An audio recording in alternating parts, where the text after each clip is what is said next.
छत्तीसगढ़ में ट्रांसफर कैसे होगा आपको बता देते हैं। ट्रांसफर यानी ट्रांसफर जैसे ही आता है, ट्रांसफर ओपन होता है, खुलता है, तो आपको पता है क्या होता है, भीड़ लग जाती है मंत्रियों के बंगले में। लेकिन छत्तीसगढ़ में ट्रांसफर कैसे होगा? आप सरकारी कर्मचारी हैं तो आपका ट्रांसफर कैसे होगा?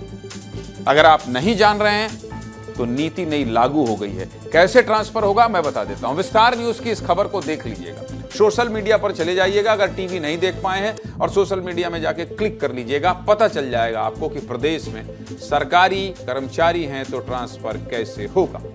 मुख्यमंत्री विष्णुदेव साय की अध्यक्षता में आज कैबिनेट की बैठक हुई है, जिसमें कई बड़े फैसले लिए गए हैं। लेकिन कैबिनेट बैठक में जो सबसे बड़ा फैसला लिया गया है वो ट्रांसफर नीति 2025। आज इसी पर बात कर लेते हैं ताकि आपको पता चल जाए कि आपका ट्रांसफर अगर आप सरकारी कर्मचारी हैं तो कैसे हो। छत्तीसगढ़ में विष्णुदेव साय सरकार ने नई ट्रांसफर नीति लागू की है, जिसके बाद मनमानी तरीके से अधिकारियों के तबादले पर रोक लगेगी और ज्यादा पारदर्शिता आएगी। नई ट्रांसफर नीति के बाद क्या क्या बदलाव हुआ है, चलिए आपको बता देता हूं, ध्यान से देख लीजिए। छत्तीसगढ़ के सरकारी कर्मचारी नई ट्रांसफर नीति के तहत 6 जून से 13 जून तक आवेदन कर सकते हैं। कब से कब तक कर सकते हैं, एक बार फिर से सुन लीजिए। 6 जून से 13 जून तक आवेदन कर सकते हैं, मतलब 6 जून को 2 दिन बचे, तैयारी अभी से कर लीजिए। जिला स्तर पर 14 से 25 जून तक आवेदन किया जाएगा और इसके लिए प्रभारी मंत्री की मंजूरी जरूरी होगी, जबकि प्रदेश स्तर पर विभागीय मंत्री की मंजूरी से ट्रांसफर होंगे। इस नीति में कम से कम 2 साल की सेवा जरूरी होगी, लेकिन अगर गंभीर बीमारी, दिव्यांग या रिटायरमेंट में 1 साल बाकी है तो भी ट्रांसफर के लिए आवेदन कर सकते हैं। नई नीति के बाद पारदर्शिता के लिए ट्रांसफर से जुड़े सभी आदेश ई ऑफिस से जारी होंगे और 5 जून से कर्मचारियों और अधिकारियों के अटैचमेंट को खत्म कर दिया जाएगा। वहीं सुकमा, बीजापुर और नारायणपुर जैसे जिलों में खाली पदों को भरने के लिए ज्यादा फोकस किया जाएगा। इसको लेकर क्या कह रहे हैं छत्तीसगढ़ के डिप्टी सीएम विजय शर्मा, सुनिए।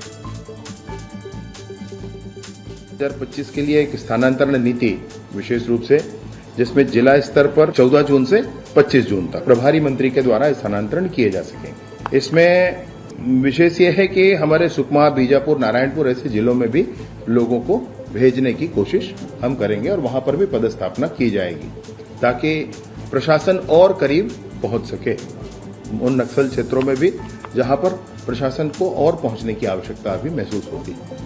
25 जून के उपरांत किसी भी तरह के स्थानांतरण पर पूर्णतः पुनः प्रतिबंध होगा।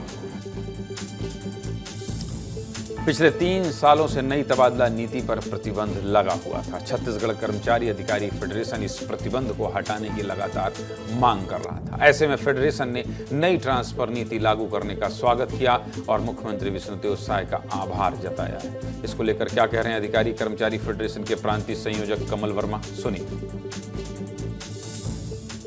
आज मंत्रिपरिषद ने स्थानांतरण प्रक्रिया में विगत 3 वर्षों से लगे प्रतिबंध को हटाने एवं इस संबंध में फेडरेशन के सुझावों को भी स्थानांतरण नीति में शामिल करने का निर्णय लिया है। यह कदम निश्चित रूप से शासन प्रशासन के प्रति कर्मचारियों के विश्वास को और अधिक सुदृढ़ करेगा। प्रदेश के माननीय मुख्यमंत्री जी को इस निर्णय के लिए धन्यवाद ज्ञापित करता हूं।